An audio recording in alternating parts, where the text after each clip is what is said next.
Harka fuunee shamaa akkam jirtu kabajamoo dhaggeeffattootaaf daawwattoota Keelloo Miidiyaa odeeffannoon guyyaa har'aa of harkaa qabnu kunooti. Waraanni bilisummaa Oromoo tarkaanfii cimaamnoota waraanaa irratti fudhachuu hime.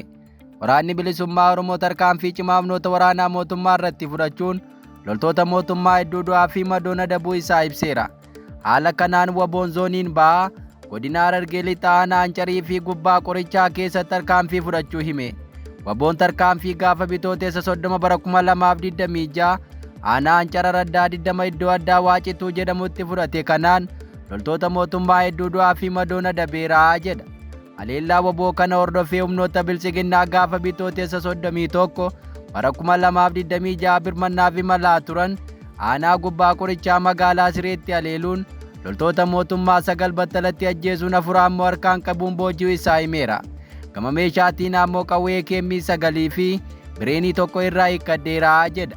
Haala wal fakkaatuun waraanni bilisummaa Oromoo zooniin kaabaa godina Walloo aanaa Arxummaa Fursee iddoo addaa Raasaa jedhamutti guyyaa kaleessaa haleellaa fudhateen loltoota mootummaa 9 battalatti ajjeesuun 2 madeessuun marameera.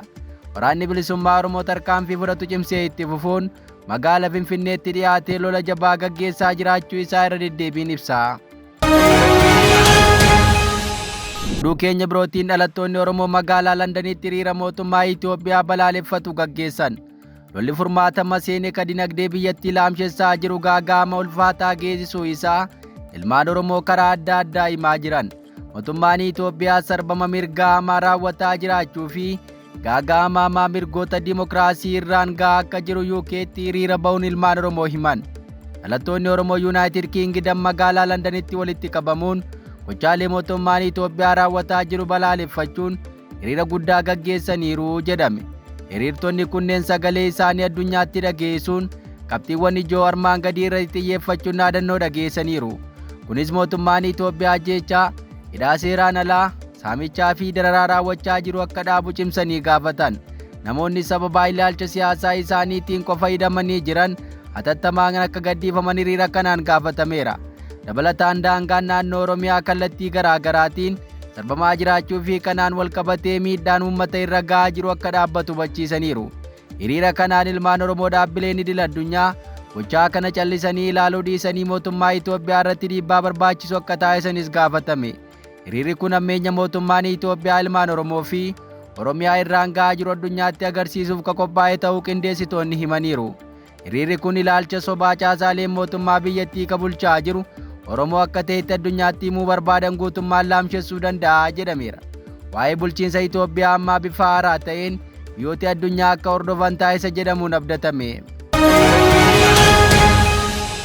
Oduu birootiin waraanni Masirii daangaa Itoophiyaa irratti marfamuu isaa sabaa himaaleen gabaasan.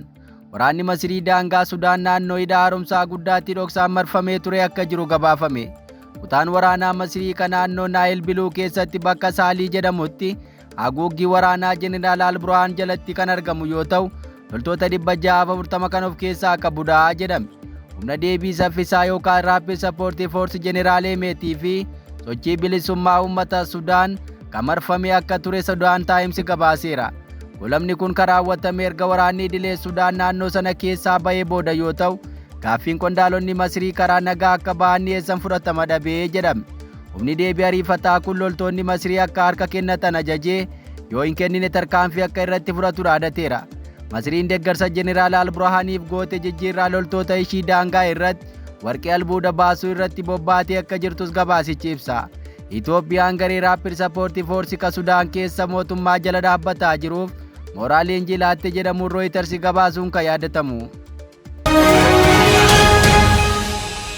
Oduu keenya itti aanuun Pireezidaantii Doonaald Tiraamp waraana ilaalchisee halkan edaa ibsa kallattiin Waayit Haawus irraa kenneera. Jalqaba milkaa'ina ergama addeessaa Arteems W astirooneemoroota 4 erguun biyyattiin milkoofte jajuun ibsa isaa eegale. Tiraamp dubbii edaatiin nuti Ameerikaanonni hawaa irrattis mooneerra erga jedheen booda waraana Iraan keessatti gochaa jirrus injifannoo ajaa'ibsiisaa galmeessuu hime. Mootummaa abbaa irree waggoota 47 oliif Ameerikaa, Israa'elee fi michootaaf du'aa hawaa ture haleelleerraa jedhe. Amma humna mootummaa Iraan hojiin ala gooneerra gaggeessitoonni isaanii dhabamsiifamaniiru. Amma yeroo nasii dubbachaa jiru kanatti illee hangaa'onni eegdota warraaqsa Rippaabilika Islaamaa adabamaa jiru jechuun dubbate. Akkuman bara bulchiinsa kootti Iraan meeshaa waraanaa niikuleeraa hidhachuu hin qabdu jedheera. Iraan meeshaa waraanaa niikuleeraa hidhachuu geessee turte ka jedhe Tiraamp kana jala akka dhaabbate ibse. Waliigaltee niikuleeraa Iraan waliinuma Ameerikaan mallatteessitee turte diiguu isaa ittiin boona kan jedhe Tiraamp mootummaan shororkeessaa akka Iraan niikuleeraa hidhachuun yaaddoo biraa darbamuu hin danqabnedha jechuun Iraan irratti waraana banuuf sababa amansiisaa ta'uu isaa dhiyeesse. Kuta'ee wayituma Tiraamp ibsa kennaa turetti Iraan abidda misaa'ilaan magaalaa Israa'el urgufaa buluu ishees miidiyaaleen gabaasaniiru. Waa'ee ba'aa giddu galeessaa irratti dubbiin Tiraamp olola sodaachisuuf dubbatamutti waan baay'atuuf hangas maraa amanamummaan isaa ol ka'a miti. Oduu keenya itti aanuun Iraan loltoota Ameerikaa boojineerra jechuun viidiyoo shakkisiisan gadhiiste. Ameerikaan opereeshinii waraanaa torbee sadiin caalleen fedhii ishee ba'aa giddu galeessaa irratti qabdu milkeessuuf yaaltus waraanichi akka ishee yaadde salphaa ta'uuf hin dandeenye. Inumaa loltoonni Iraan humna akka addunyaatti sodaachisan kanneen qofaa dhaabbatee ofirraa qolatuun addunyaa ajaa'ibsiiseera. Booda kanarra garuu deeggarsa meeshaa fi yaadaa michoota isaa irraa argachuun kan himamu Iraan loltoota Ameerikaa booji'ee jetti. Waraanni Ameerikaa, Israa'elii fi Iraan guyyaa 33ffaa isaa irratti osoo jiru himannaan addunyaa raase kun miidiyaa mootummaa Iraan irraan bahee mul'ate. Iraan odola boba'aa ishee ISIS murteessaa ta'e Kaargilaand irratti yaalii qubannaa waraana lafoo Ameerikaa fashaleessuu fi loltoota Maarinees jedhaman booji'uu beeksisteetti. Miidiyaaleen Iraan viidiyoo booji'amtoota waraanaa jettee qooddeen dhugummaa waan kanaa hanga tokko namuu akka amanu taasisuun oolle. Odolli kaargii boba'aa Iraan 90% ka biyya alaatti ergitu waan ta'eef Ameerikaan kanaan dura odola kana rukutuuf akeekkachiisaa turteetti. Yaaliin haleellaa Ameerikaa kunis boba'aa biyyattii kallattiin to'achuuf ka yaadame akka ta'e dubbatama. Kuta'ee gabaasa Iraan kana ilaalchisuun amma ammaatti Peentaagoon loltoonni kiyya booji'amaniiru jechuun gabaasa mirkanaa hin kennine.